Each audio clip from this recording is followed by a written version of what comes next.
Alright, this is a collaboration video with Panzer Platform.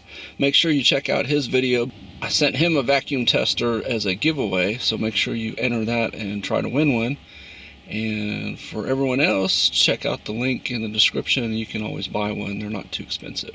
So your vacuum sources are basically going to come off of behind the throttle body. So that's your throttle body there, air's coming in through there. You don't want to pull your vacuum over on that part, you want to pull it here. So you've got vacuum lines there, there, there, there, and there. So the problem that you'll run across is which one to pull.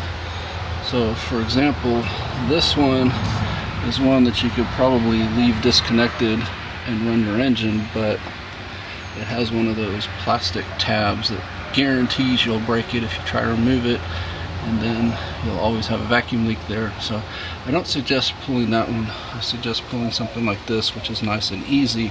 However, this one can't be disconnected while your engine's running, so you need a T. My vacuum tool came with these connections. So you've got one larger one that would connect into the hose on this side, and then it also came with this T, and we'll see the gauge. So if you need to change, this T disconnects here, and then you could connect that one in. The other thing you want to check for is if there's cracks. So I don't know if you can tell, but I had to cut this one off because there was cracks there and I was getting a false low reading. In fact, it was reading at like 16 cold and 18 warmed up. I cut it off, plugged it in, and it was reading 21. So obviously the hose integrity is a crucial part of this test.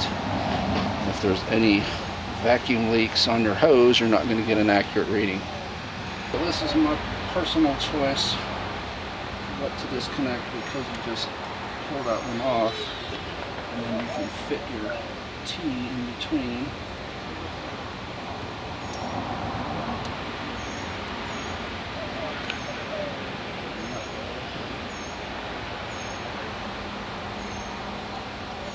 Way it'll still run and you'll be able to get your vacuum.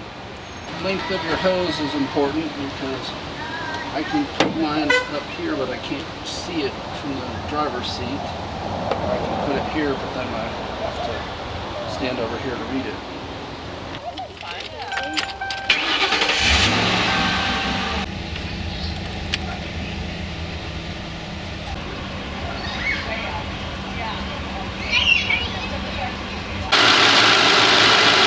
See, I'm rock steady at 21, and you can see what happens to your vacuum when your hose is not with good integrity. So I've got a leak now at the hose since I stretched it over to here so I can view it from in the car, and now I gotta go fix the leak. So now I fixed it and we're back on track. So we'll give it some snap throttle tests. I'll basically hit the gas and then let it go real quick.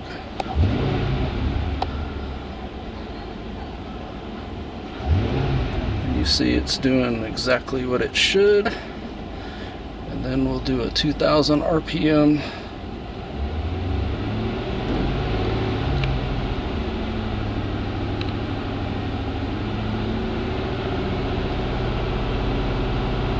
And you see it's holding steady. So that's what you want to see in your car. If you're not seeing that, then you probably have a vacuum issue that needs to be addressed.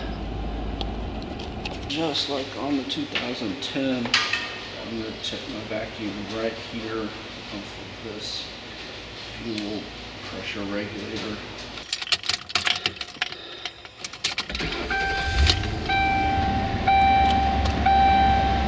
Rock steady.